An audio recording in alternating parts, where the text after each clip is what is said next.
ZMZ Zita mnorizia Wagwan. Do you mind Tena if I call you my Doda kukupa zita noviringa chero varoi. Zita singataurike kana vakuita zvechiboi. Zita sina kukufita but landoziya rinoita. Zita rekuti chero vanonyeya vanotokwata.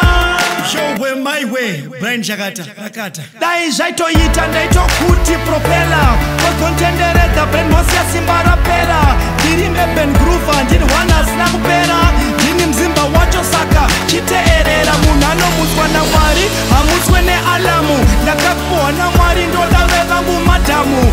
Wakanaka zvese Facebook body neura. Kubatana kwako kunonetsa kutsanangura. Ndotaura zvandinoda semunhu arikuisa order muhotera. Chero kidas unoriteerera. Kotadza ndokuudza handimbokuchembedza. Ndikutoda kukuratidza matambudziko ndopedza. Ndingadaro Amara Brown hana magaro. But iwe unawo and unondipa mufaro. IQda Yusha, IQda Yusha. Wawina moyo wangu pasina avota. Do you mind if I call you my Ozema? If I call you my Ozema, yeah, hambosekwa manje topema. Ahumbosekwa. Cause wakandira ndisina chandinacho. Ukandiratidza unodzirudo. Wakandira ndisina chandinacho. Ukandiratidza unodzirudo. Do you mind if I call you my Ozema? If I call you my Ozema, yeah, hambosekwa manje topema. ahumbosekwa. Cause wakandira ndisina chandinacho. Ukandiratidza unodzirudo. Wakandida ndisina chandinacho. Ukandiratidza unodzirudo. Usandiudze nezva ex wako mapast stories. Kana zvekadildo kako matoy stories. I just wanna ease your mind and make you feel alright.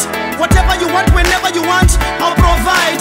This selfish jam, cause fish down, throw up a market. Hanete kushanda sa driver, asatabata target. Wakanaka man, wakandinakra man.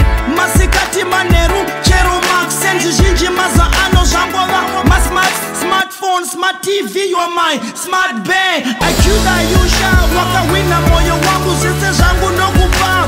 Urichi munu changu, nokudza ma secrets, ese ema friends angu. Nyakitanda ngakulu ndiwe upenyu wangu. Charangarira here mapics, atakatorwa paya kuya tichiita iya. Paten pandrugara, pakavarwa mvura saka.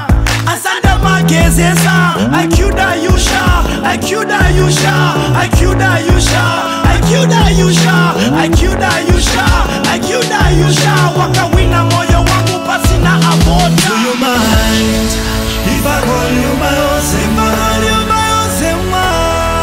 Yeah, hambosekwa manje topema.